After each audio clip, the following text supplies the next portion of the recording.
All right, welcome to a very special episode of the Mike Sennello Show here on Election Day, November 8th, 2022. We are going to be doing an Election Day special. There was a lot of things I really wanted to get done today that I just simply didn't have time to do. In the lead up to tonight's broadcast, I was really hoping to actually start like I do normally on Election Day, real early in the day, and just have an entire afternoon stream.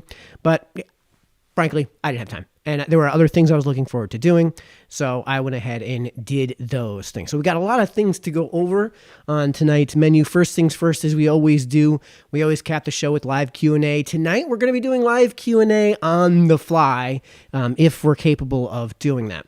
I've got a lot of videos to show, folks. We're going to try to get some live coverage as the results come in.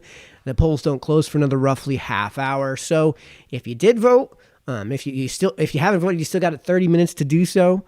And if you have voted, we'll get those results in fairly quickly. So in doing that, I've got to plug a few things before we really get started. First things first, I'd love to turn this show, more than any other show, into a conversation with you guys watching at home. So I've put a link in the video's description, and you can see it on screen right here to call in via Discord. I'll put that in the comments here. I've actually just put that into the comments here so you guys can join in if you'd like via Discord. Love to get some input from outside. I have some folks that I've reached out to from out of state to hopefully get some updates from other states. We are, as we always, focused on New Milford, so we'll start in New Milford and we'll kind of branch our way out. We'll do some live coverage of the results as they come in, but again, they're not going to come in for another half hour. So there's some topics I want to get to first in the lead up to the results. First things first, yes, I did vote. We'll talk about how I voted and why.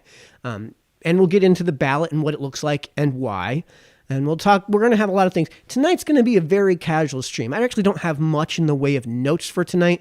In fact, I don't have my notes open up on this screen at all right now. I'm kind of doing this on the fly, which I'm not usually very good at, but we'll see how things go. Hopefully we can get through the show without our obligatory technical difficulty, at least at some point. If you are running for office, tonight is election night. So I don't care where you're running for office. I don't care what office you're running for. Happy to have you on, just like we've had on a bunch of other candidates throughout the course of this year, the previous years. I love to have candidates on, especially if, as the registered crazy libertarian in town, yeah, I would love to have libertarians on. I don't care where you're running. I don't care what office you're running for. Would love to have them. Would specifically love to have the candidates that are running in this, that are directly related to New Milford. I'd love to have you guys back on, especially, Steve Harding, if you're watching. Steve, you've been on a couple times already. If Steve gets elected, he said he's promised that he's going to come on to the show about once a month to do a monthly Senate update from Connecticut, which will be really awesome to do. I'm hoping that as the winter kicks in and my insane schedule of leaf blowing nonstop finally starts to come down, I'll have more time to work on this show, and I'll have more time to work on the channel. Now, that said, now that I've plugged my channel a little bit, we're going to do some more plugging in my channel, some more shilling as the night continues. I have to actually give a shout out to Mike Fu Media, because he's going to be presenting the results as they come in. We'll talk about them. Love to hear your guys' thoughts as they come in. Again, Q&A is very much welcome in the comment section here. And again, right here, that's the link to the Discord server. I'll have the Discord server. Actually, I should probably have that up now. Do I have that open now? I'll have the Discord server up so you guys can join in. So you guys can join in via Discord if that's how you'd like to choose, how you would like to go about that. I'm just going to bring that open on another tab. When you get to the Discord server, just go to, let me bring that up for you. When you get to the Discord server, just go into the general tab, and I'll know that you want to hop in on a live conversation, and I'll pull you in at least to get some audio in. Now, that said, I do have to, like I said, plug Mike Fu Media. Let me make sure I've got that correct. Here we go. Okay. So, oh, shucks. Let me get this readjusted here. Apparently, this tab that I have open is incorrectly framed. So, well, you'll have to bear with me, folks, as I get that worked out so that we can give Mike Fu his obligatory plug for covering all of the actual results as they come in. All right, let me get that brought up. Okay, so there's the event page. I'll go ahead, let me copy that, and I'll, I actually don't have to have a way of dumping that in just this moment. So if you guys want to see those results, I'll be sharing those as they come out live. There are a number of different seats that are up for election. I'll show you guys what that sample ballot looks like. Yeah, it's kind of a mess, and it's hard for folks to see. You know, maybe I can add a filter and kind of adjust. I told you I was going to be doing this on the fly. Maybe I can add a filter and add like a color corrector, sure, and just kind of turn up the brightness and contrast a little bit, and maybe make this a little bit more legible. No, that doesn't really do it. That really doesn't do it. So let's get rid of that. Get rid of that filter. This is how the ballot looks. These are the candidates that were available. There is one libertarian candidate who was running for, wow, I can't actually read that. So let me go ahead and pull that up on this other screen here so I can see. That is Attorney General. I had no idea that there was, sorry, not Attorney General. That is Secretary of State. It is really a treasurer, state treasurer. I'm the crazy libertarian in town. I should be the one following all of this stuff. Didn't even know that this candidate was running. That's okay. Would love to have had this candidate on the show just because libertarian and have a conversation about that, but so be it. The other half of the ballot, in case you guys missed it, is the ballot question. And that was as follows. It was all the way on the right-hand side of the ballot. And the question was, shall the Constitution of the state be amended to permit the General Assembly to provide for early voting? So I would love if you guys in the chat could fill me in, let me know how you guys voted. Let's say on that question. Did you vote yes to amend the Constitution, or did you vote no to not amend the Constitution? And I'll give you my thoughts on that in just a moment.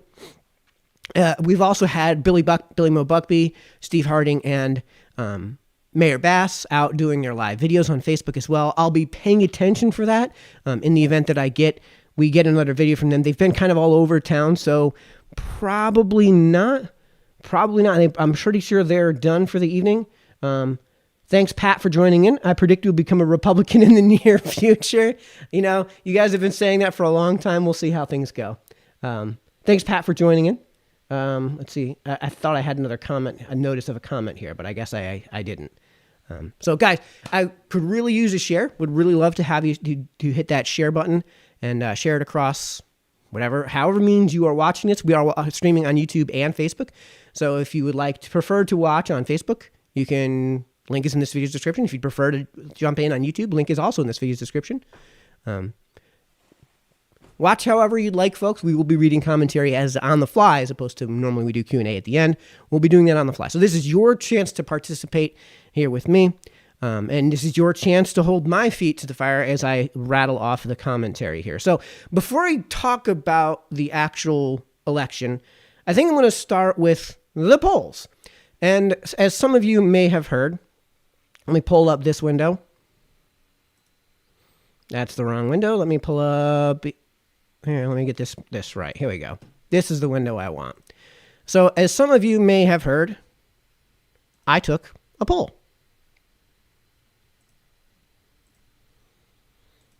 And we can zoom in on this so you guys can actually read it. Just took an Emerson poll. It demanded I reveal my zip code. As of 5 minutes ago, my new zip code is 8675309. Hopefully I don't get yeeted on YouTube for copyright for that. Doing my part, always trust the polls. So as some of you have seen, I took that poll, and the correct amount of faith you should put into the poll is entirely up to you. But the results are in, and polls are fun, so let's have some fun. That Emerson poll was this poll. I have 538 is the one right here in the middle, and it has Blumenthal up 54 to 42 on Levy. What does that mean? It means that the favorability of Blumenthal is at 54%, and the favorability of Leora Levy is at 42%. Now, there's some other things on that poll, but generally speaking, you can see from the polling data here that's been conglomerated by 538 says that Levy's going to lose in a landslide. And there's kind of something to that because there's been a bit of a history of that. Well, this is the last, this is the 2018 results where every single U.S. House seat in Connecticut was won in a landslide by Democrats. They had double digits in every single position. 5th District is where we are. Hayes beat Manny Santos in 2018 by 12 percentage points. And, you might say there's something of a reason for that, and it may have to do with how the 5th District is drawn. Let me just bring that up, and you guys can see how this wouldn't, I've talked about this on the show, but the way the 5th District is drawn, if it was drawn the way I wanted it to be drawn, this is the way I've proposed many times. Buckby, if you're watching, Harding, if you're watching, Callahan, if you're watching, guys, this is the way I would have loved to have seen these districts get drawn. I know you guys are in the minority position, and there's not much you can do about the Democratic stranglehold. Does this look completely out of whack?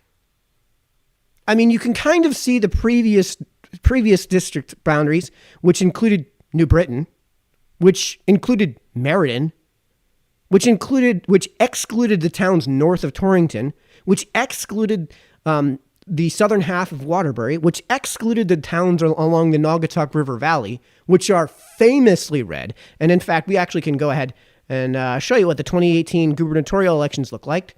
Let me actually revise the size of this because this is a bit much. Here we go. You can see the districts by town.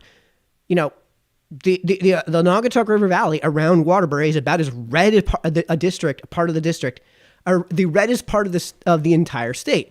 And yet that part of the state was not concluded in part of our district. So I have a question to the voter, to the people watching, right? I don't think that the district should necessarily be drawn to be rectangular. I don't think the goal should be let's create rectangles. I think the goal should be let's create district boundaries that actually reflect the nature of the district, that actually reflect, say, the spirit of the district, so that when you're talking about people, what's inside the minds of the people, there's some sort of unifying ethos, spirit of the district. When you think of the northwest corner of Connecticut, when you think of New Milford, do you think of New Britain? Do you? When you think of the northwest corner, when you think of New Milford, do you think of Brookfield? When you think of the northwest corner, when you think of New Milford, do you think of Torrington? How about northern Torrington? How about the towns north of Torrington that are, in this map in red? The northern parts of Litchfield County. Do we think of them? Do we think of Meriden, Connecticut as being part of the northwest corner? Part of the spirit of the northwest corner at the very least? Well, how about Southington? Are these places that we would say are kind of in the spirit of the 5th District? How about Oxford? How about Ansonia? How about, Barkhamsted? These are towns that are not in the 5th District right now, but to me, seem like they ought to belong. How about Waterbury, Connecticut? When you think of New Milford, do you also think of Waterbury? Is Waterbury that far away? Is that much of a drive? Is that an insane distance from, say, Sharon, Torrington? If you're in Torrington, how do you get to Waterbury? You take Route 8 south. Boom, highway the whole way. What is it, like half an hour, maybe, down to Waterbury from Torrington, since you can just get on the highway and go? I mean, ignoring traffic, of course. How about Hartford? See, we can bring out this map here again. And what you can see is that New Britain is this light blue town. You can see Hartford in the center of Connecticut. And it is, if you see that super dark blue hourglass shape, in the center of that state, one town west is West Hartford, one town south is New Britain. And it's decidedly blue, and it's a huge city of blue. But we only get the part of Waterbury that's not all that decidedly red. And south of that, which is super red, is in another district, which is why when I did my realignment, this is why I wanted the boundaries to look like this. Because I feel like when you have this district drawn like this, number one, you're getting rid of split towns. I'm totally on the side of get rid of the split towns. When you draw the Connecticut, districts, now I didn't redraw the rest of the districts unless they were directly affected by this. This still gets you nearly identical population spreads as what we have today. But what this does is it puts towns that I think people would agree are more in line with the spirit of the northwest corner than the towns that are like New Britain, which you can see on this map is one town away, is kitty-cornered from Hartford. One town away. And it's one of the most reliably blue towns in all of Connecticut, gerrymandering. So, to those of you who say things like the 5th are things that Hayes is going to win because of the way the districts are drawn, there might be something to that. But that's not something we can really address today. What we can address is who is in that 5th district to a certain extent. So we're going to be talking about the 5th district in greater detail, but I want to talk about the poll that I took from Emerson in greater detail. We can actually pull up an article here. Let me get that article up. That is the correct article? That is the correct article. Here we go. We can follow along here with the bullet points on the right side. Key takeaways. A majority of Connecticut voters, 53%, have a favorable view, of Senator Blumenthal, and 41% in favor of Levy. Well, sort of. If we ignore that 23.7% of voters are either unsure or have never heard of this person when it comes to Levy, and only 4.2% of voters have either unsure or are either unsure or have never heard of this person when it comes to Blumenthal. And I know this because we can pull up the actual results in Excel. These are the raw data results here. We can go to Levy. First, please tell me whether you have a favorable or unfavorable view of the following people, First League or Levy. Yes, this was a poll I took, right? I took it online, right? And you can see very favorable, somewhat favorable, very unfavorable, unsure, never heard of this person, or unsure is 23.7% combined, right? We can go to Richard Blumenthal. Never heard of this person or unsure is 4.2% combined. So what is the favorability of Richard Blumenthal when you take into account people who have a reason to have an opinion, right? When it comes to Levy, when you take into account the people who have a reason to have, an opinion, they've actually heard of this person, and they're going to put on the poll not favorable or unfavorable, but that they haven't done it, that they haven't heard of this person. And the result is a complete change. Hold on, let me get this up. The result is a complete change. If we ignore the undecided percentage, it's 53.14% favorable for Levy and 54.91% favorable for Blumenthal. So keep that in mind as you consider the weight you're going to put into the validity of this poll, of the results of this poll. A majority of Connecticut voters, 53%, think the state is generally headed in the right direction, whereas 47% think it's on the wrong track. Okay, we can go again to those raw data results. Let me bring that up. We can go again to these raw data results, and if we go to that question, if we go to the sampling here, where are we? Are you registered to vote? Do you think Connecticut is generally headed in the right or wrong track? How likely are you to vote? Well, take my word for it. Take my word for it on this one because it's going to be too tough for me to pull this up. Like I said, I'm kind of doing this largely on the fly, but according to this poll, let me bring that up again. Let me bring up that quote. A majority of Connecticut voters, 53%, think the state is headed generally in the right direction, whereas 47% think it is on the wrong track. Okay, and that's according to a poll where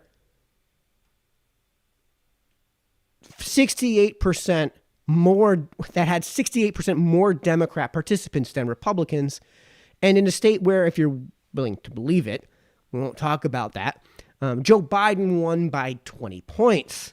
So let me guess where the independent or other lie on the political spectrum. As in, they're probably really Democrats that just haven't registered as Democrats. What that means then is when you're talking about a score of 53 to 47, that means that even Democrats can't, at least some Democrats can't deny what their own eyes are showing them. This is actually not looking favorable to Ned Lamont, who, again, won by roughly 60% to 40%, by roughly 20 points. This is a 6-point spread and is from a poll that is way oversampling Democrats. Well, it's actually sampling Democrats at roughly the rate that they exist in Connecticut, right? So that it's according to a poll, which though it's representative of the Democrat percentage here in Connecticut, that percentage is way higher than 53%. It's what you would expect, 47% times 1.68 is way more than 53%. So that's actually not looking very good for Democrats. Let's bring up that third bullet point.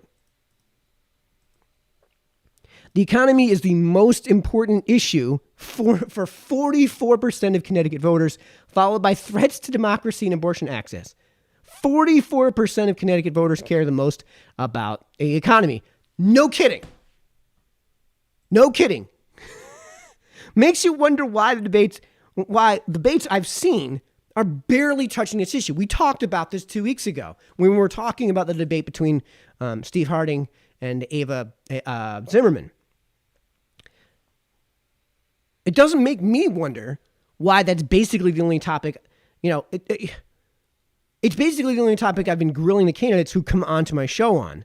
Maybe the law of demand is actually the law of demand. Maybe all those Austrian economists who have been right about everything for the last 250 years were right. And maybe communists shouldn't really be talking about economics. It turns out being equally poor sucks, Democrats, right? Like, it turns out the things that you run into in your daily life every day, you fill up your car, you put gas in the tank, you burn gas every day, you buy groceries, and you eat food every day. When the cost of all of these things goes through the roof, everything else just takes a second seat, especially these esoteric, philosophical concerns about something that might have some effect on some people hundreds of years from now. If you're talking about, we talked about this with Zimmerman, how she labeled climate change as a catastrophe that was, our climate is in imminent peril or something like that. And she said that how did it go? This emergency happened yesterday. When you're characterizing climate change as something like that, right? Then you would probably agree with what Bill Nye said. The planet is literally on fire, which means that this blue that you're seeing isn't the dye in my shirt. It's actually some sort of propane blue flame or something like that, because that's what the word literally means, Bill Nye. Literally on fire. The lights you see in the background, those light bulbs you guys see in the background, yeah, those are actually flames that are being poured out the top of those lamps. So either that's BS, either that's a BS characterization, and people care a whole lot more about the things that are actually, imminent peril, things that they're struggling with today that they can't avoid, right? It turns out that when you elucidate garbage economics, the voters turn against you, right? So let's go to that third bullet point. Oh, we did do that. We did all of that. So in a wildly distant second place at 15% is threats to democracy, which could just be Republicans considering Democrat economic policies, and what we've seen recently, the prescription for Banana Republic, a threat to democracy. And then we can go to that third bullet point, abortion access at 13%. Again, this is one of the bluest states in the union, and it's a distant third place, not first place, not second place, but a whopping nearly 30 points behind third place, and which could just be Republicans worrying about abortion being legal. Listen, I don't have to elucidate an opinion on this. I don't have to elicit an opinion on this matter to say, this may not mean what you think it means. Right? Like, remember, like when it comes to abortion, remember how I said I was just not going to bother with this topic on my show? Like, it seems I'm not the only one who knows this is a dead, damned issue in this state.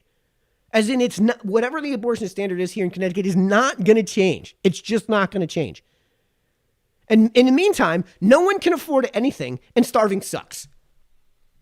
Who would have thought something every human being runs into every damn day, like a train running into a mountain, and which makes every breath you take more expensive and miserable, means more to people than something a small percent of half the adult population might run into once if they're wildly irresponsible and which flat out isn't going to change here in Connecticut.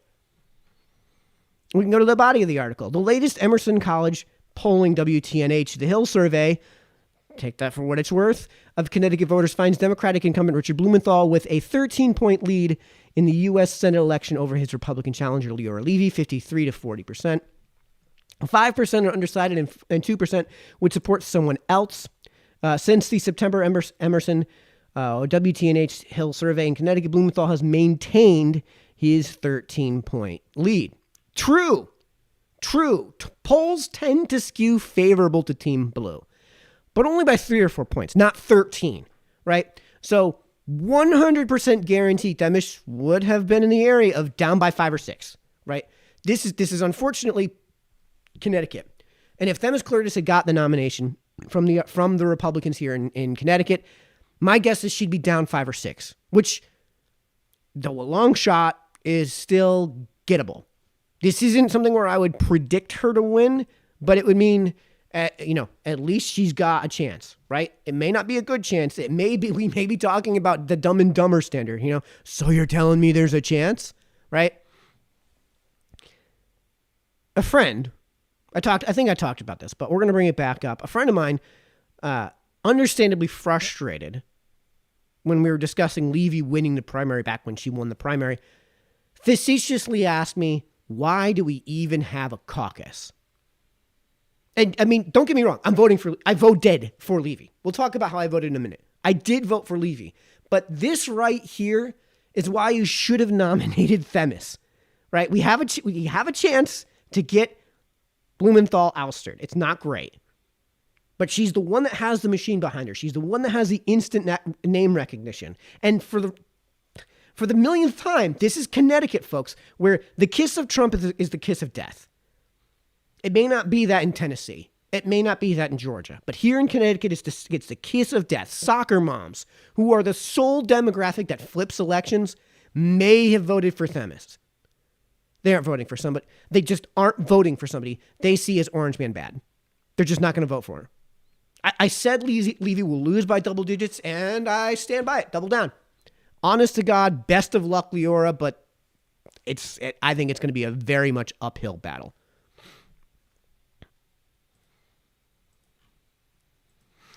We'll go still down to the third paragraph. In the Connecticut gubernatorial election, Democrat Governor Ned Lamont has an 11-point lead over Republican Bob Stefanowski, 52 to 41. 5% are undecided since the September survey. Lamont has maintained his 11-point lead. At this time, in 2018, Stefanowski was ahead of where he is relative to Ned. I said it before. I'll say it again. You could have had Mark Boughton, who repeatedly won mayoral elections in Danbury, which isn't exactly some rural white town in Tennessee. I lived in Cookeville, Tennessee. I know what blood red is. Danbury is not that. And Mark Boughton is the incredibly popular previous mayor of Danbury, where he was regularly winning elections as a Republican in a blue town. And we can go to the where are the previous election results? Let's go here. Let's go here and get the. This is from the New York Times. I know, but I've put it into the Wayback Machine so I don't have to give New York Times a dime of my money. And you can see here, Ned Lamont beat Bob Stefanowski the last time around by 3.2 percentage points. That's hardly anything. Now, again, YouTube has an editorial standard, and I'm not going to question the election integrity in 2018 and the 30,000 votes that were all Ned Lamont that showed up at like 3 in the morning in a state that closes its polls at 8 and generally speaking finishes its counts at like midnight. So I won't call into question any of that, but that 3.2 percentage point lead is still 44,000 votes.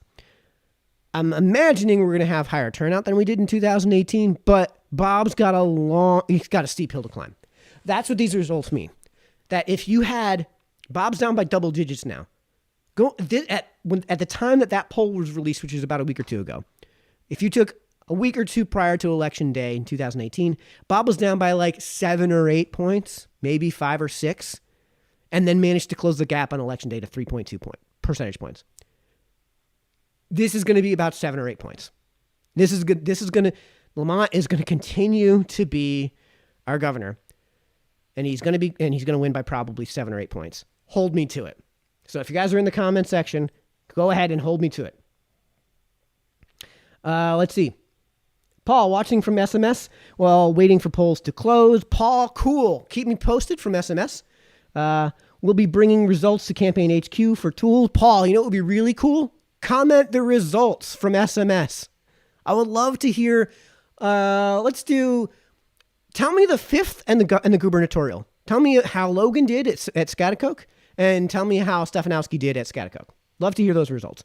Ray, our resident regular, Mike, how do you do, Ray? Leslie watching from East Street, waiting for polls to close. Leslie, same thing. Give me 2 results, Leslie. I'll let you pick. Give me 2 results when they come in. Love to have you just text them over to me. I am keeping my eye out for Furman, who hasn't gone live just yet, apparently. Yeah, no, the button to watch live. Oh, here we go. We can pull that up. I'll have that ready to go. I guess he just went live. So the results are going to begin apparently at 8:30. Let me see if I can pull this up for folks so you guys can see that. That one. Here we go. There you go. So you guys can see that. You can see the, it's just going to Facebook Live and search for Mike Fu Media, MYKE, Mike Fu Media. It's at the top of the screen. So we can, so my guess is when it comes to Levy's position, I think she's going to win probably by 20 points. I think that's going to be a pretty bad result. And the poll that I took, the results from that poll are, pretty consistent. They're pretty consistent, across here. Let me bring up 538 so you guys can see these polls. They're pretty consistently not so hot for Levy, right? Let's zoom in. Let's zoom in so you guys can see this a whole lot better. Bam. Levy down, this 51 to 26 is so out of line, and polls tend to close as you get closer to Election Day, so I would completely disregard that one. That one's probably going to be way off. My guess is it's going to be probably in the area of at least 60 to 40. At least 60 to 40. He won. We have the results from 2000. Do we have the results from 2020? This is from 2000. Sorry, it would have been 2016, so I don't have that tab open. But we can compare that to the 5th district, where things are a lot closer, where according to Fabrizio Lee and Associates from sponsored by the CT Examiner, dead heat, 45 to 45. And we can go back in time to just a few days. Emerson, same thing. Probably some bias baked into these polls. Hayes 49, Logan 49. Public Opinion Strategies has Hayes up by 2, this is essentially a dead heat. And this is a huge improvement on where Logan was in July. I can probably go back and bring up more polls. But the result is what you see here, this graph, which is that over the summer, there was a pretty decent gap. The way the district is drawn, 5 points is probably not overcomable.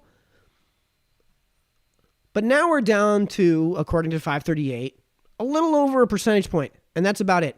That is a dead even tie in the polls. And we talked about how much weight you should be giving to these polls. The 5th district is going to be something where it's going to be really, really, really hard to control whether or not your sample is actually coming from the 5th district. Something like coming from Connecticut's actually really easy because when you do them over the phone, 203-860-45 whatever. I don't remember what all the other area codes are. But you can be absolutely certain of somebody's area code from somebody's area code alone that is at least a Connecticut phone number, right? When it comes to the state of Connecticut, you can know for sure if you're filling out the poll online from desktop. You can be absolutely certain of somebody's IP address, and that IP address the metadata from that is easily obtainable, and you can tell for sure that it was done in Connecticut. When you're on mobile, right, you can get the metadata from the mobile device in that polling data to see if it's actually taking place in Connecticut. And if it's taking place in Connecticut, chances are you're talking about somebody who actually lives in Connecticut. But if you're talking about somebody who lives in Waterbury, the district is split in Waterbury. How do you know if somebody's filling it out on their phone? If somebody's filling it out on the old-fashioned phone? If somebody's filling it out online? How do you even know if they're in the 5th district? How do you know if this is somebody who's an actual eligible voter in the 5th district? It's going to be virtually impossible to tell the difference. So to me,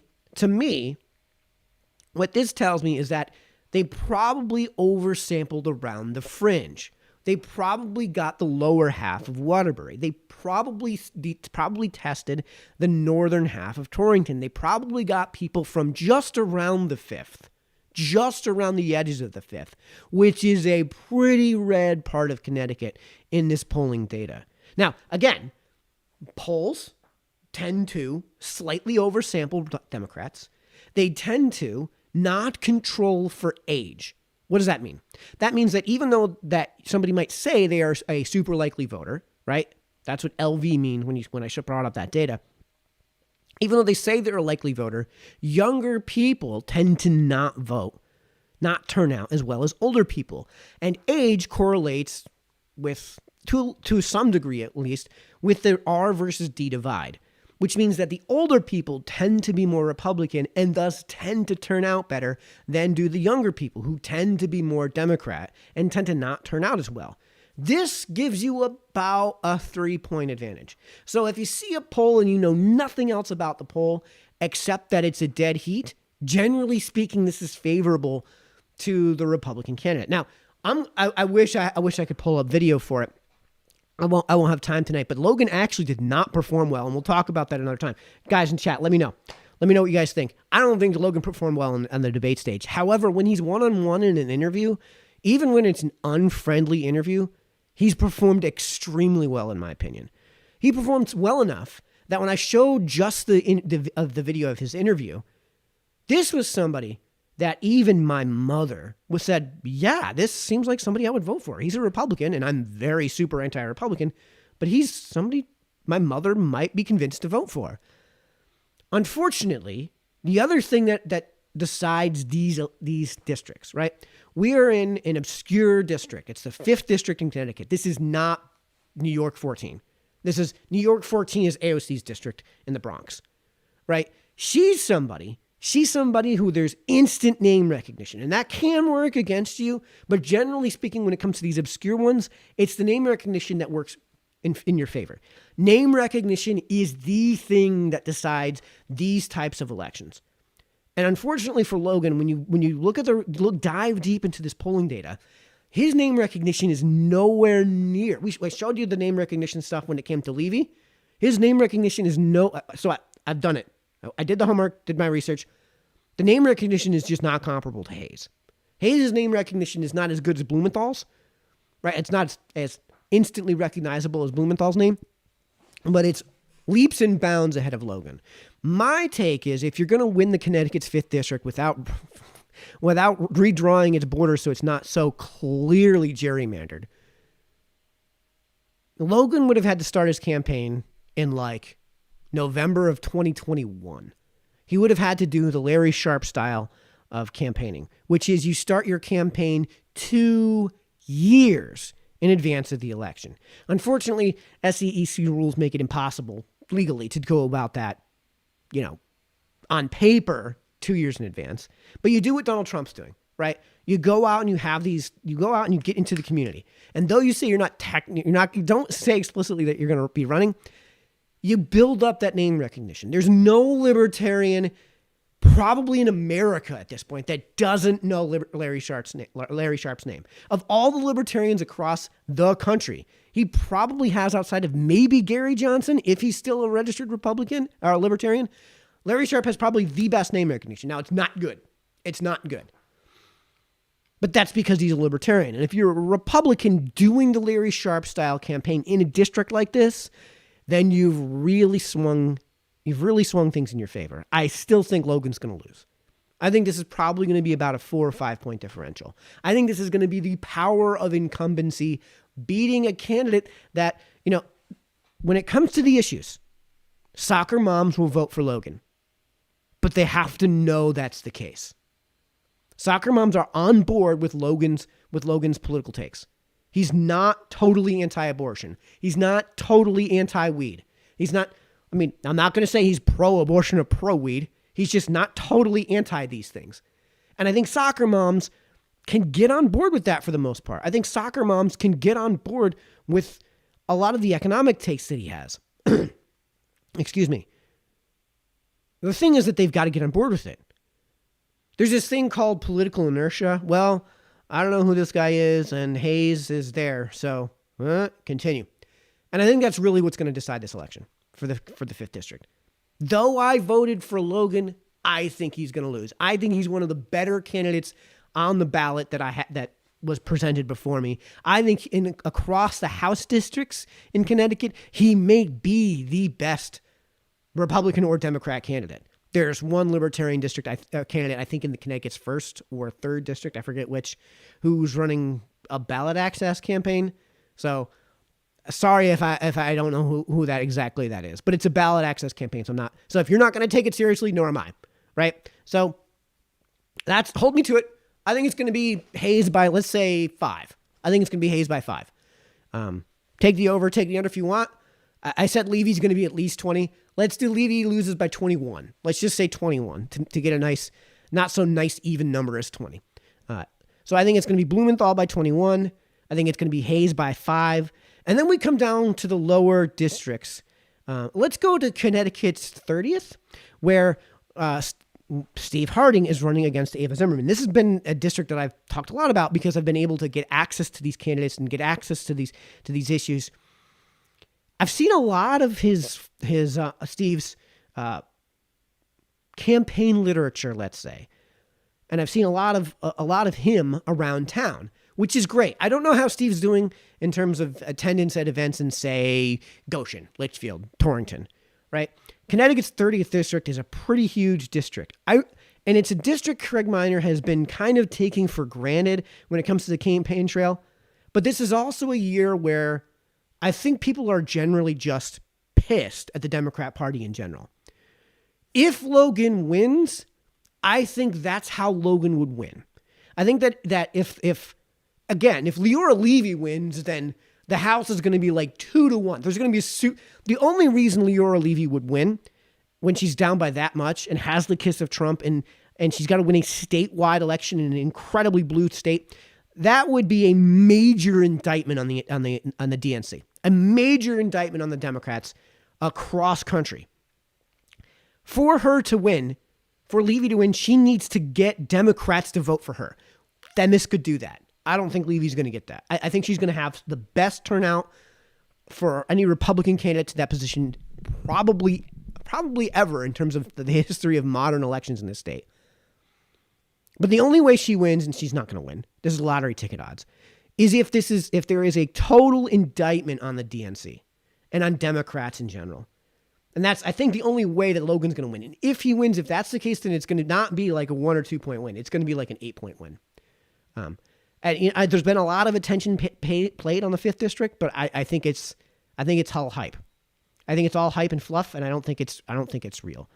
When it comes to the 30th district, this is one that Senator Minor has actually been winning regularly, though he didn't win by that many points. Let me see if I have Minor's exact results from 2020. This is 2020. Okay, this is 2020. And where are we? District 5. Yeah, okay, so let's bring this up so people can see what I was talking about with Hayes. Hayes beat David X. Sullivan, who was not a very great candidate, but it was an okay candidate, by 12 freaking points. Now, I talked about how if we redrew these maps, the district map, the way I would want it drawn, David Sullivan would have still lost, but only by like 5 or 6 points, which is gettable. Which, if you just redraw the boundaries, I think Logan in that case actually wins. Now, David Sullivan didn't poll very well either. But this is what I'm talking about. This is what Logan has to overcome, is 12 points from 2020. Now, 2020 was also a presidential election, and Joe Biden won at the state level, and Joe Biden won. It's YouTube. Joe Biden won. So, a lot of what's downstream, a lot of what's down ticket is going to be downstream of the president in those presidential elections. This isn't the case. This is a midterm election, so there's no great presidential candidate that's going to have a positive effect down ballot, and there's no terrible presidential candidate who's going to have a negative effect down ballot, right? So that's kind of what I'm talking about here when it comes to that district. And unfortunately, no, I don't have the results here for the state. Let's see if I can pull up. No results from the state. But anyways, I really want to talk about Steve. Steve was on the show, as you can see. If you just go onto my YouTube channel, Captain Phoenix, and type in Harding, you'll see the 2 interviews we had with Steve. Steve, thanks so much for coming on. And we had that conversation in June, in the middle of the campaign, and then just a week or two ago, at the tail end of October, shortly after his debate in Torrington with Ava Zimmerman. And that's kind of why I wanted to pull him on, because I want to have a conversation about that debate. There are some things that he and I disagree on, but I think because he's running in the 30th district, that Craig Minor was winning when he was not running non-campaigns. Minor was running campaigns that I've talked about in the past. They were complacent campaigns. They were frustratingly complacent campaigns. So I really think this is one that's also caught my attention too, because once I started looking into Ava Zimmerman before the debate, there was a lot of, whoa, was she sure about that? For me, there was a lot of talking points that sounded like verbatims from AOC's Twitter feed, right? That sounded like Bernie Sanders style full-on communist economic takes. Her take on climate change or whatever as being the number one issue for her. Whereas Steve immediately mentions the economy when he's talking about the biggest issues for him, right? When he immediately talks about Connecticut's budget, when he immediately talks about how the state is is either number 1 or number 2 in terms of financial insolvency in this country in almost every year going back to 2010 by every agency that does this sort of ratings. This is why I think this is a significantly more impactful seat than I think it's getting credit for. So though I think, number one, I think that this is going to be something of a very light statement election because everyone can see everything costs $1 million, right? Everything's incredibly expensive, and that affects you every single day. And when that affects you every single day, then it's going to be kind of an indictment, not only on the ruling party, but on the party that's espousing the economic principles that get us to this position. Things like the law of demand doesn't exist. A complete rejection of the law of demand, which we've talked about on this show, right? It is axiomatically true. I don't have to provide evidence. I don't have to provide data. I don't have to show studies. It is axiomatically true that price controls cause shortages. This is logically deduced from simply the law of demand. You don't even have to factor in the law of supply. As the price of things tends to go up, people tend to want less of those things. This is a lesson you learn in middle school. You go to the candy bar and you see that your mom gives you a few bucks to go get a candy bar over at the gas station. Well, if you're some 8-year-old kid, you're going to buy as much sugar as you can possibly pump into your pancreas, right? That however many dollars you get comes along, right? When you go out trick-or-treating at 9 or 10 years old, which neighborhoods you want to hit up because they're the neighborhoods with the big candy bars. They're the neighborhoods, you don't want to go to the neighborhoods where the vegans are handing out, carrots, right? You don't want to go to the neighborhoods where 90-year-old grandma is handing out pennies one at a time that you have to go inside her house for. No, you want to hit up the neighborhoods. Again, this is a lesson 10-year-olds learn. This is a lesson that Calvin from Calvin and Hobbes knew. That when it comes to trick-or-treating, you go and you hit up the places that have the big candy bars that give out fistfuls of candy. And that's because scarcity exists, which is the first lesson in economics, right? Again, I've talked about it on the show ad nauseum in my economics textbook that's on that shelf right there, right? Page 1, paragraph 2 is the lesson of scarcity, which is just an axiomatic principle of economics. That the capacity for humans to desire will always exceed the capability of humans to produce. As in, no matter how much of a thing is being produced, we will always have the capacity to demand more. We will always have the capacity to desire more. And that's because built in, endemic to the human condition, is the desire to improve our condition, to improve our state, to make life less miserable than it is at any given moment. It doesn't matter how well off you were born. Everyone is searching for that improved state, whatever that improved means for all of them. This is an axiomatic principle of economics. And from scarcity, you get the law of demand. Right? Your capacity as a 10-year-old getting candy to want more candy is infinite. There's only so many houses that mom is willing to there's only so many houses you're going to be able to hit up in a night because mom is only willing to do so much driving and so much walking, right? Dad's only willing to put you on his shoulders for like 2 or 3 houses and then it's up. We're done. If you're not going to walk, then we're going to get in the car.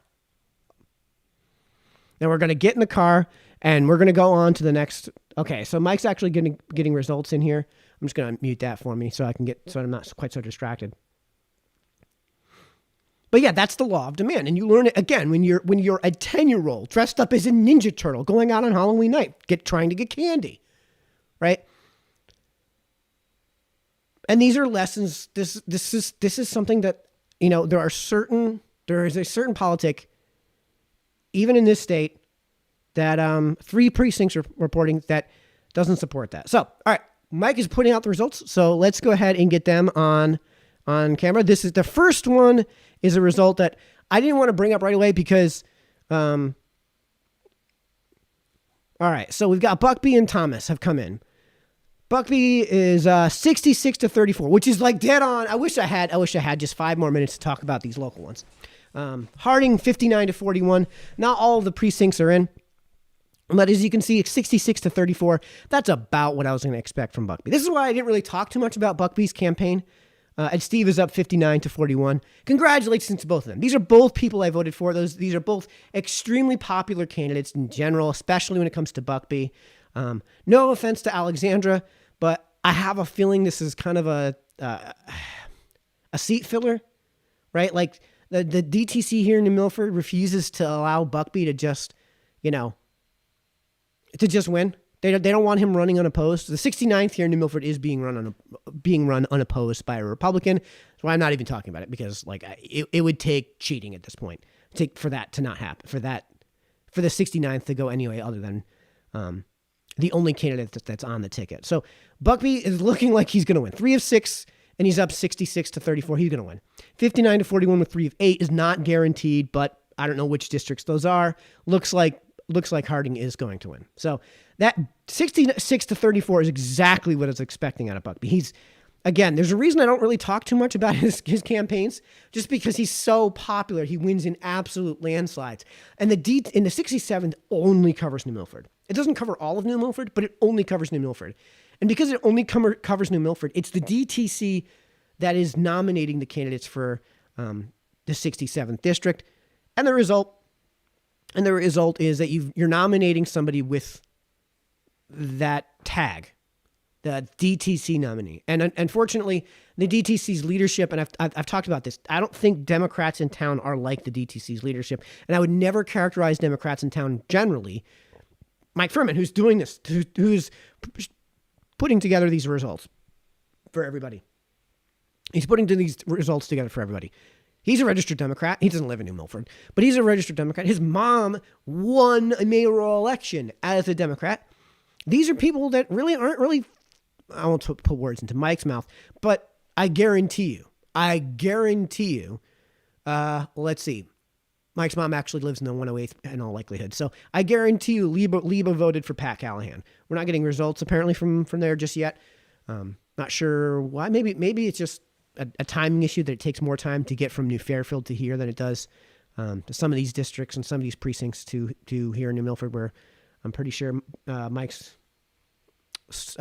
running everything from.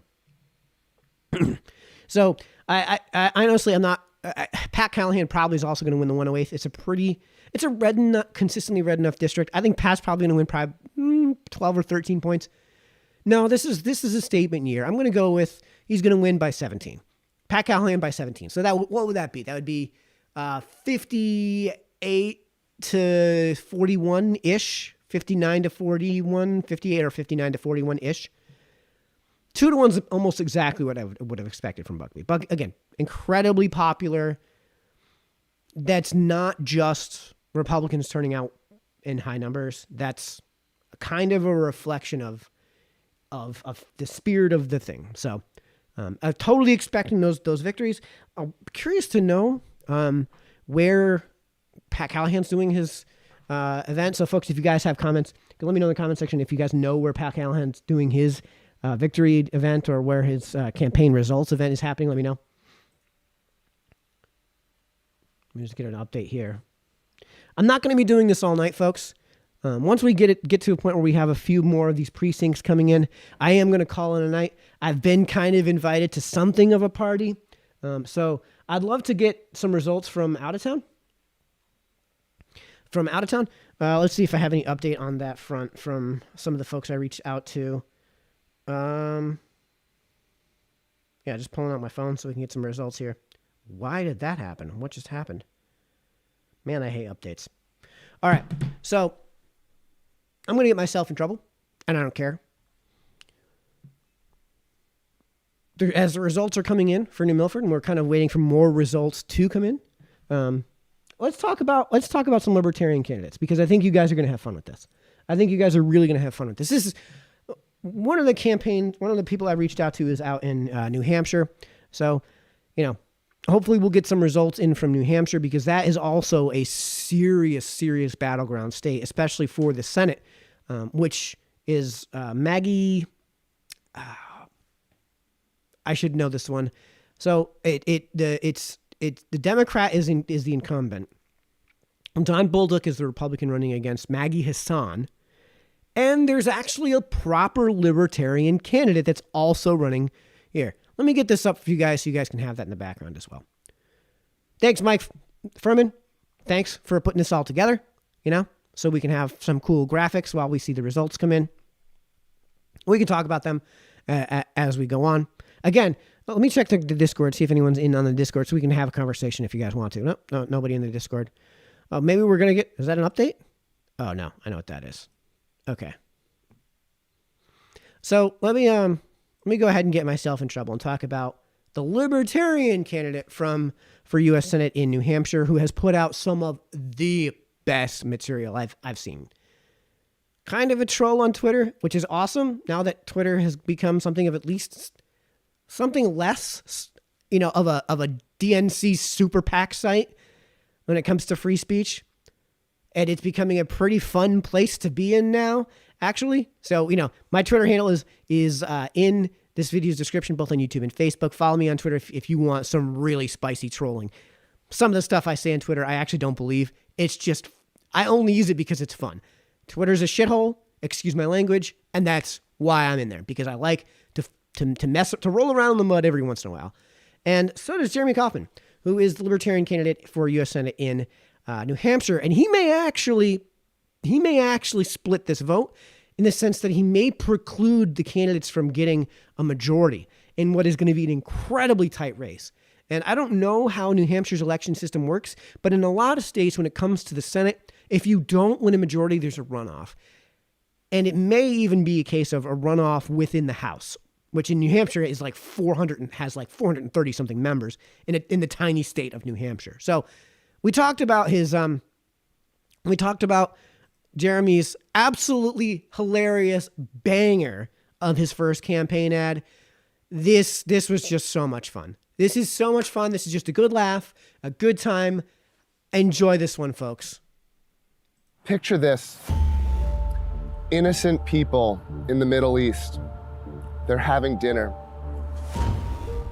A bomb is dropped on their house, and they're all killed. What's the problem with this? It's being done by white men. I am Jeremy Kaufman, the Chief Diversity Officer at Halliburton and candidate for United States Senate. Not true.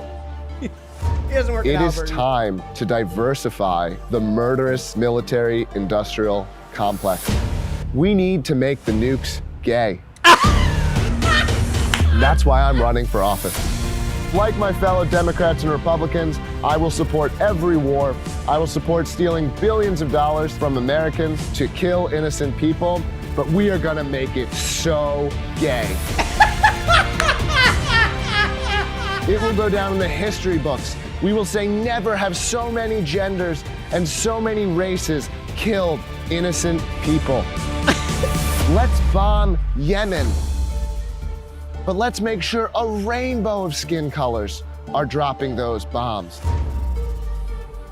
These are gonna be the gayest transist murders the United States has ever performed. That's what I stand for as the Chief Diversity Officer at Halliburton, and that's what I'll do once elected to the United States Senate.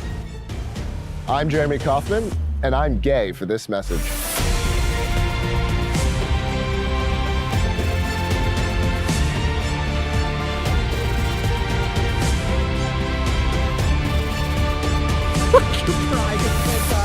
I'm serious. Hey, he's serious, folks. He's serious. So that was the banger that my good friend from college, Jeremy Kaufman, put out for his campaign. Absolute banger. Love it. Let me see. I think we're not peaking yet. So it's been 6 months, and he's put out all kinds of bangers, right? Well, he's got one video that says, climate change, good. And then the next video is exactly the same length with nearly exactly the same thumbnail. Climate change, bad, right? And then there's another video where he says, you should dress for the job that you want.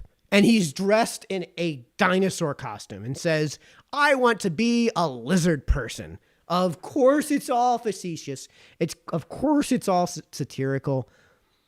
But the truth is that his politics is a pretty based politic. And when you actually get a chance to sit down with him and have a serious conversation with him, man does he, if you ever wanted to be a candidate that was anti-war, that's the candidate.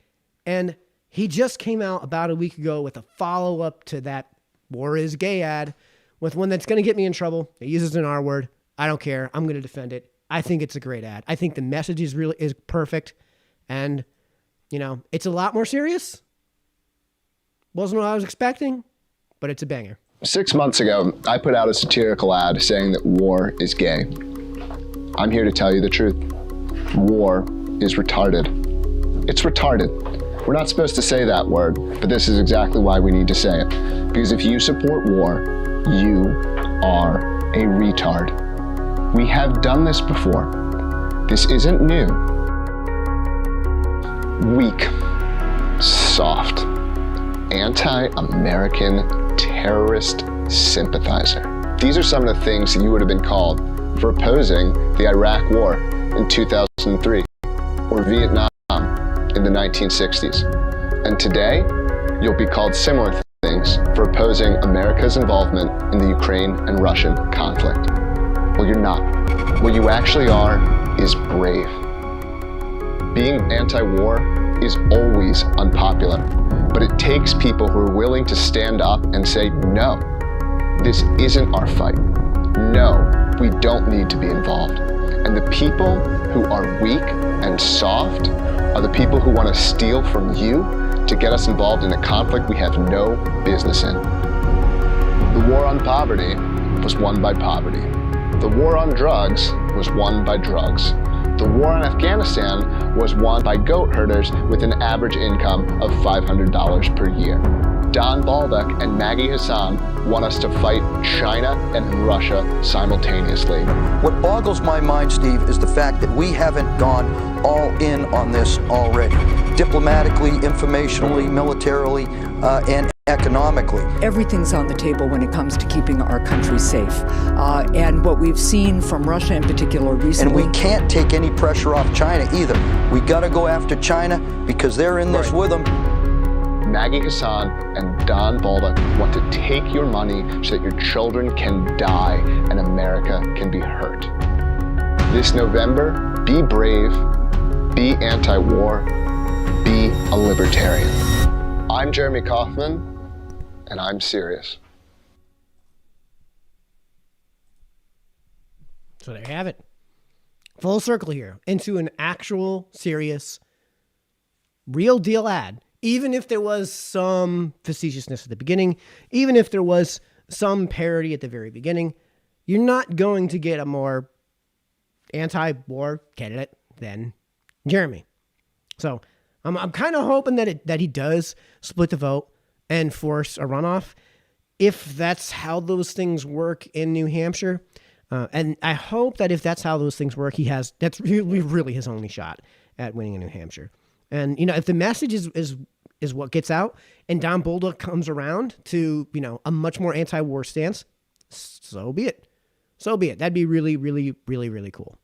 I don't think I have any more to cover here. Let's see if we got some updates here from Mike Fu.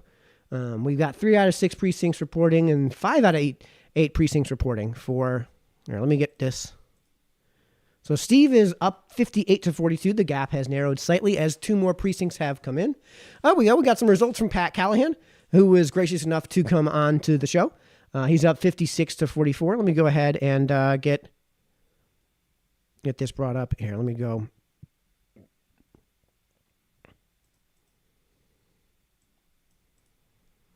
Excuse me, folks, while I bring this all up. That's not what I want. I want this one? No.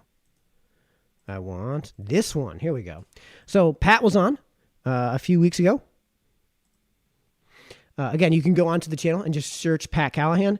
And he was on. We had a nice conversation. Yes, the first 8 minutes of that, we had audio difficulties. So I just go ahead and scrub the first 8 minutes because there's no point in you guys sitting through 8 minutes of not really being able to hear Pat, who was on the other end in Zoom.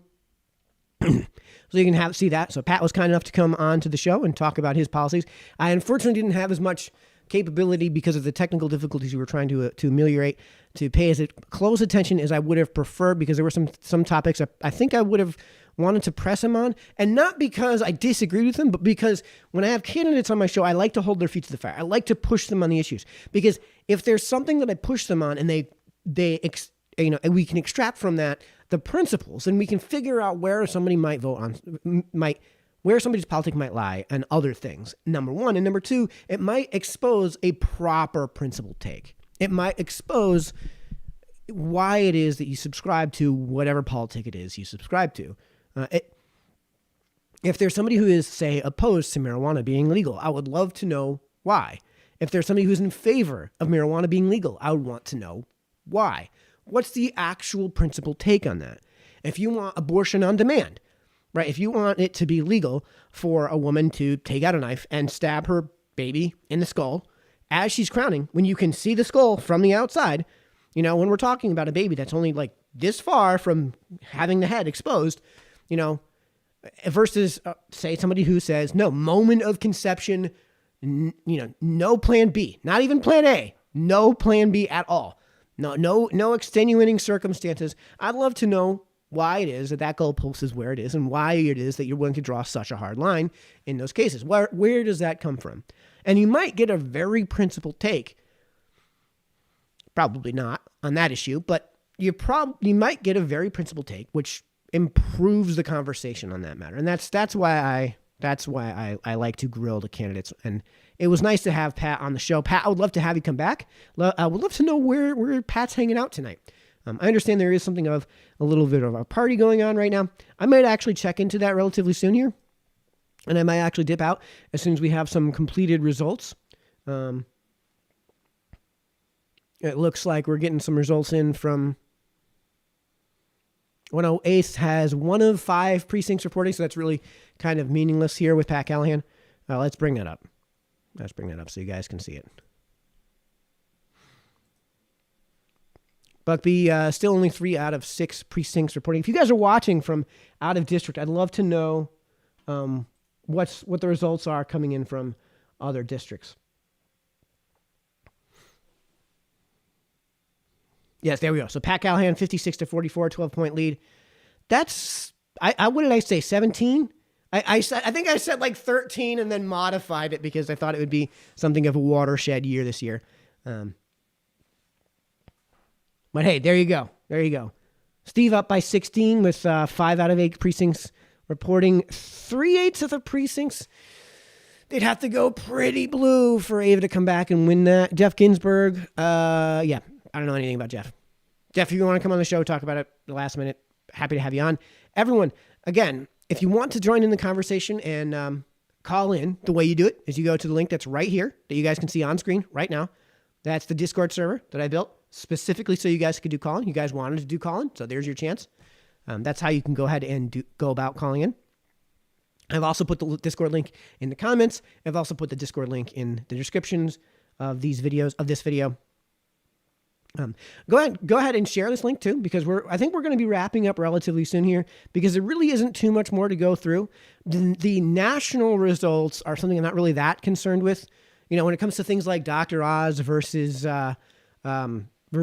Lurch, it's pretty telling that the Democrat Party would still run Lurch when his condition is really obvious, right? That's going to be kind of a battleground result, but it's completely worthless otherwise to talk about. Dr. Oz, by the way, the only reason that's even... here we go. We got some results from the state office for governor. Ned Lamont losing to Bob Stefanowski. Now, that's because Connecticut doesn't do counting of ballots before Election Day, and Republicans tend to come out and vote on Election Day and in person. And speaking of that, let's go ahead and bring up the ballot question, because that's something that... here, let's bring the ballot question up. That one. Here we go. Shall the Constitution of the state be amended to permit the General Assembly to provide for early voting? Steve Harding said he would vote in favor of this. So did Ava Zimmerman. I'm pretty sure Billy Buckby has said that he would vote in favor of this. I'm not sure how everyone else would vote in this matter. I think Pat Callahan also said he was going to vote in favor of this. I'm not sure on that one. I'm really not sure on that when it comes to Pat Callahan.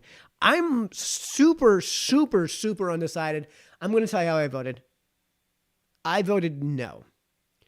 And, you know, as a libertarian, to give you what the libertarian take is on this, I don't honestly know.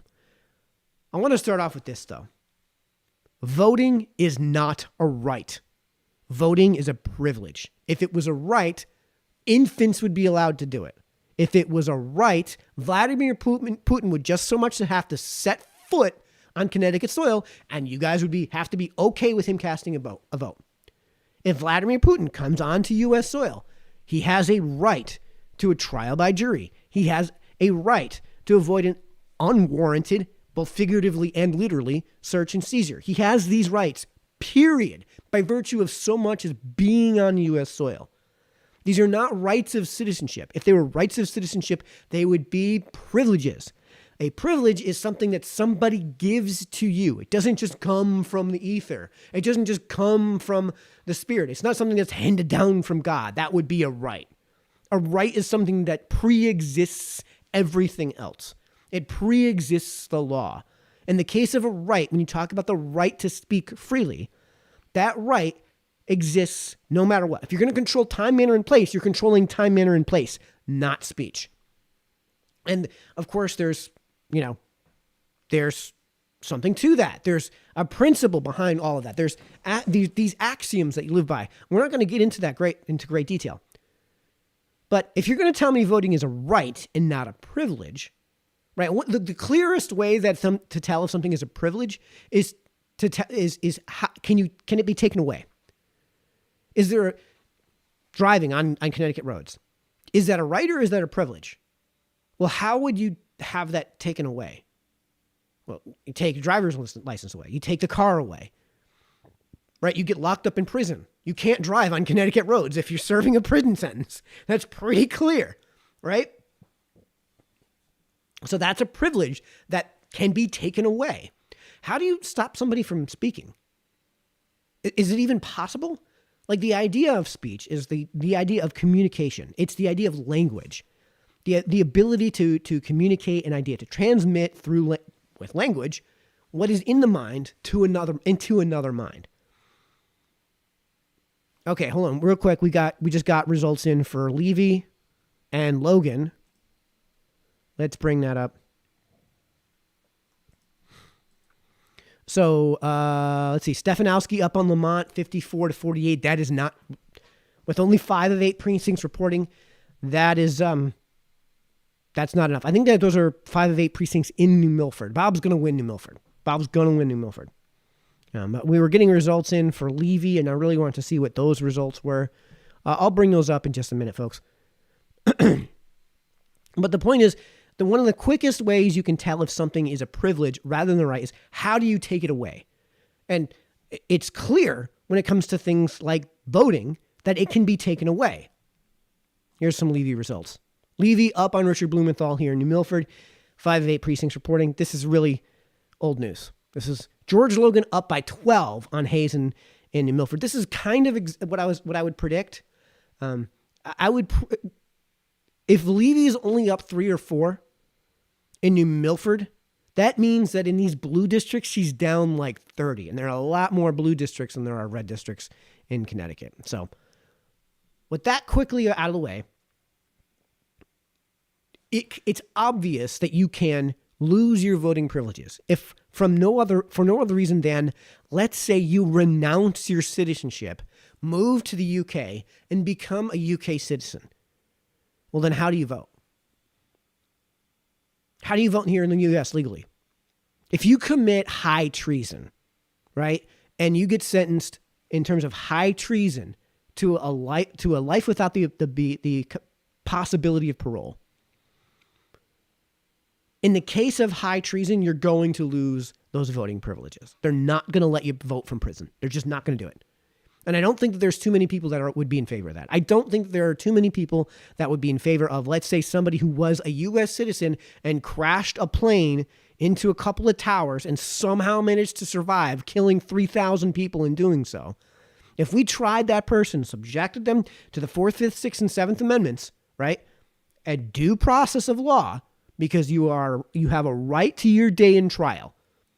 You have a right to your day in trial. You have a right to your day in court, excuse me. You have a right in that case to a trial by a jury of your peers. I don't know how you're going to get a jury of your peers in the case of somebody like Osama bin Laden, but let's say there was a U.S. citizen that did that. I don't think anyone would disagree with stripping them of their voting privileges if they were thus guilty of high treason or murder in that case. And, the only reason they escaped the death sentence was because, let's say, they did it in New York or Connecticut where there is no death penalty, and we've kind of abolished that by law. Yeah, so I'm going to reach out to Dan, to a friend who's out in Texas in a minute here. But the point is that voting is not a right. It is a privilege. And that privilege is a privilege for a reason, right? We don't want infants voting. We don't want Vladimir Putin voting. We don't want people who have renounced their citizenship, moved out of country, and obtained legal citizenship in another country. We don't want them voting in the U.S., right? Californians don't want Floridians coming to California and voting in California. We in Connecticut don't want New Yorkers copying the line from New York and voting here in Connecticut. If you live in New York, you vote in New York. If you live in Connecticut, you vote in Connecticut. One of the fastest ways I can lose the privilege to vote for Mayor Bass in next year's election would be for me to move to Brookfield. Then I instantly can't vote for Mayor Bass because I don't live in New Milford. And again, there's self-evident reason we would want that to be the case. It's self-evident by the mere existence of borders that the people that govern within those borders govern with the consent of the people within those borders. How can you know that you have consent of the people when you're being elected by people who aren't even in that district? How can you know you have the consent of fellow nutmeggers in Connecticut if the people that wind up deciding the election, let's say, the one vote election, are New Yorkers? Do you actually have consent in that case? Do you have representation when it comes time for taxation? So when it comes to that being the case, then you want to have extreme protections of that process.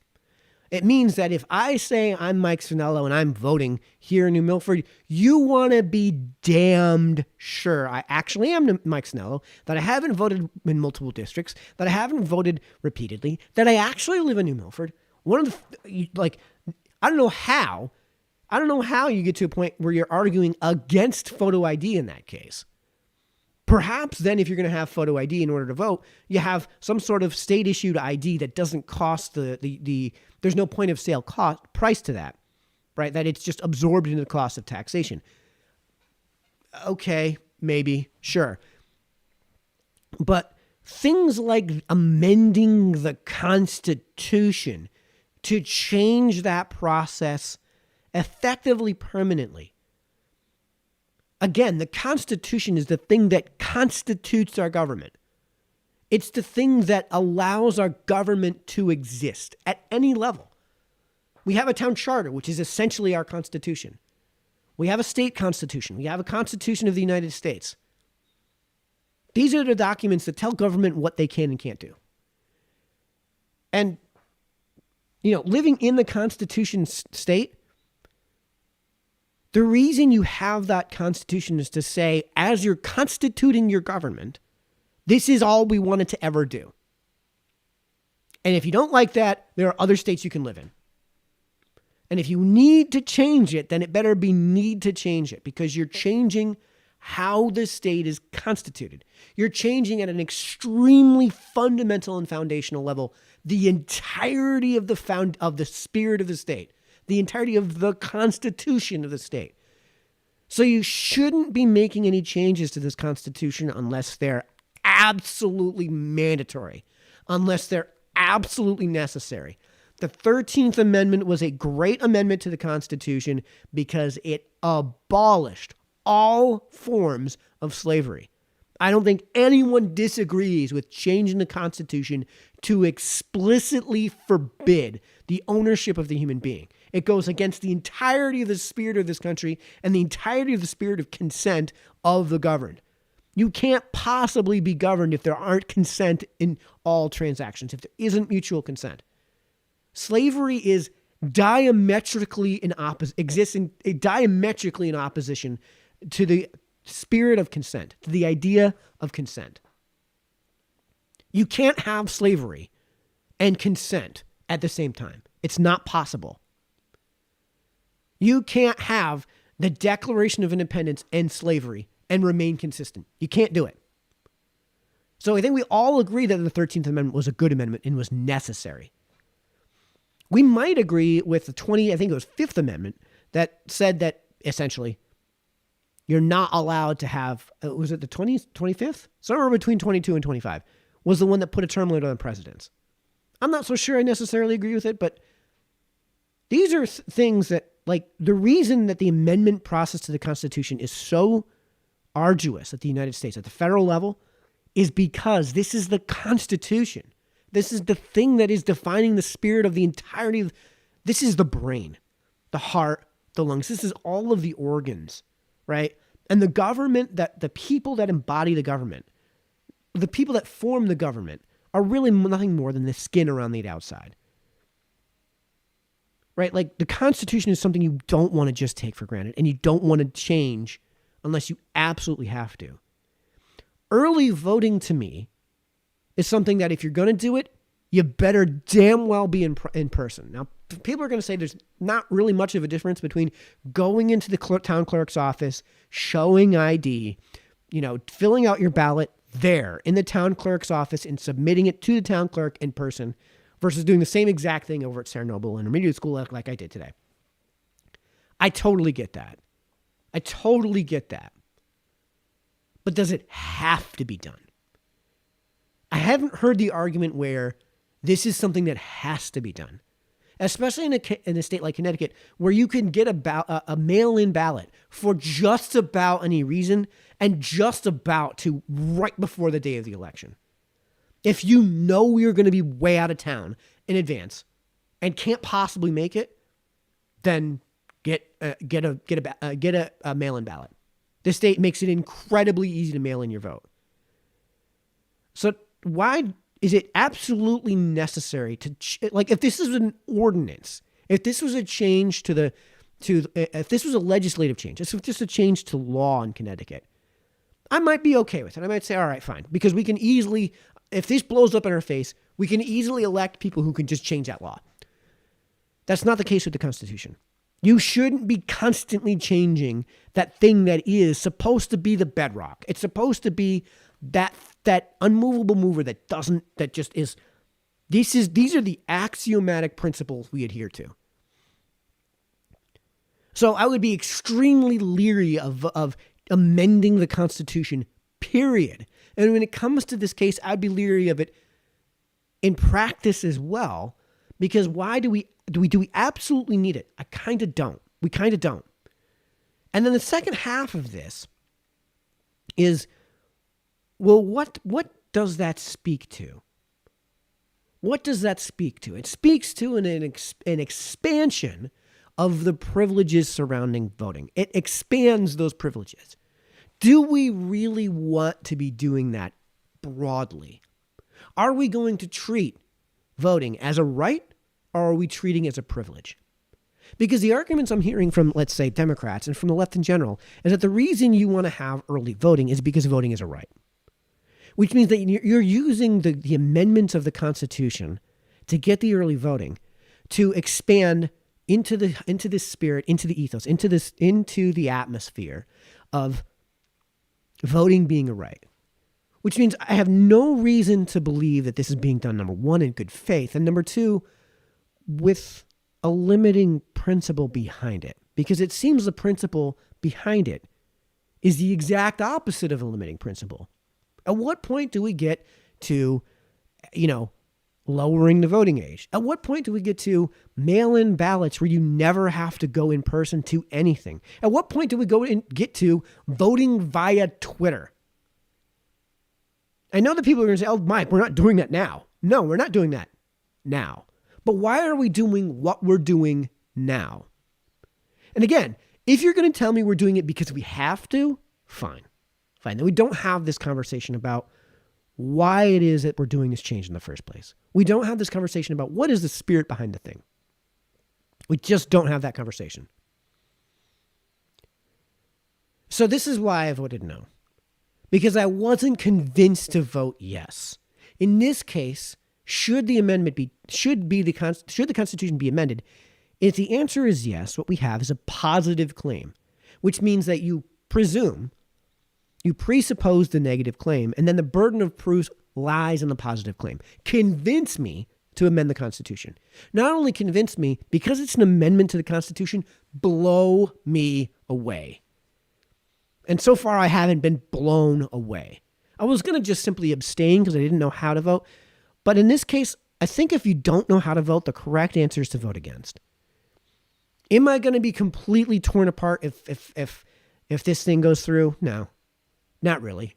Honestly, it's something I'd split a hair over. But I think the hair that I'm splitting is backed by reason, backed by principle. Love to hear your thoughts. How did you guys vote when it came to the ballot question? Hi, Dan. I see you're watching on YouTube. Dan, I don't know if you have the Discord link. I know that the polls haven't closed in Texas, but we have a friend from Texas here. Love to hear you chime in and give your thoughts here from Texas. He's a libertarian who's friendly to the show. So, Dan, I don't know if you can see the Discord link, but hop into the Discord server and I'll pull you in so, we can have you in on audio at least. I don't know if I care to have video, but we can have you in an audio. So Dan, if you're watching, go ahead and hop into the channel, and just hop into general, one of the talk channels, and I'll pull you in to talk to Mike. Either that or just simply, let me see what my profile is. M. Sennello, number 6534, Dan. M. Sennello, number 6534. You could just direct message me and we can get that set up. So I'd love to know what you guys think when it comes to early voting. Dan, I would love to hear what people think. Maybe we can get an outside perspective on what people think of early voting in general. Again, I'm not totally opposed to it, because if it's going to just be, you have to show photo ID, you have to do it in person, you have to go to the town clerk's office, you have to fill it out in person, fill the ballot out itself in person, you have to submit it in person, the town clerk has to accept it. In this case, it's Noreen Pritchard herself, right? If that's what it's going to be defined as, maybe. But that's not what the ballot question was asking. The ballot question was asking, can we expand voting privileges to something that includes what I just described, but may not be limited to it? And that's a huge part of why I wound up just voting no, and all of that. So I'd love to get your guys' thoughts on that matter. Let me know in the comments what you guys think. Let me pull up the commentary here.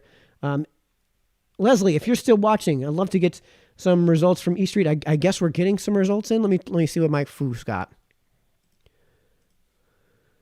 So we have a few more precincts in. So let's bring that up. Leora Levy looks like she's going to win. Well, these are the same precincts in for Leora Levy.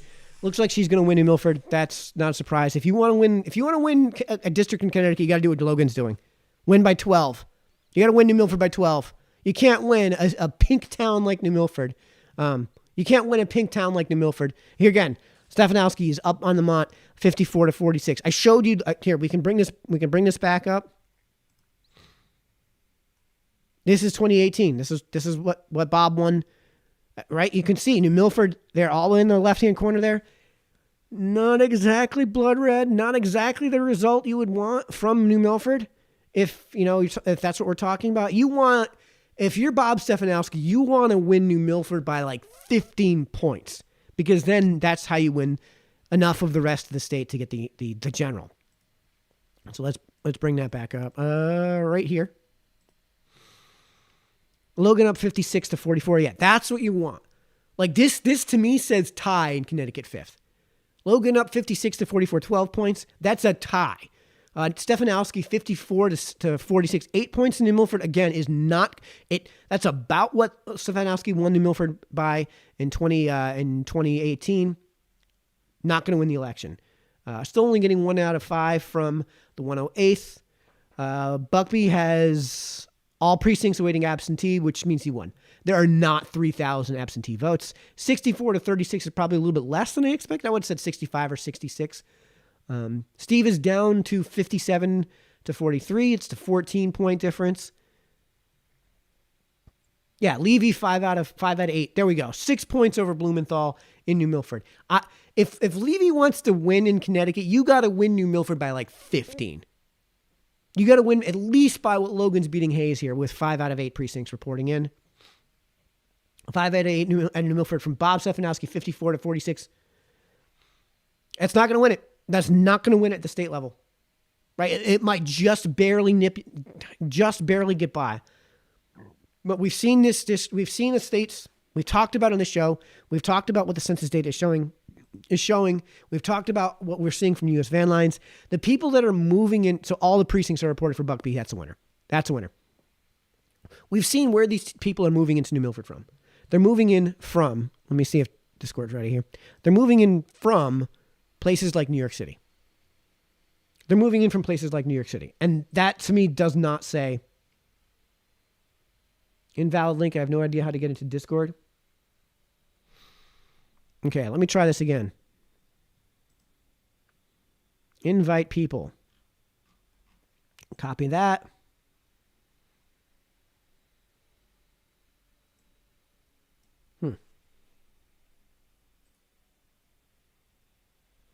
All right, let's do this. Sorry, here we go. HTTPS.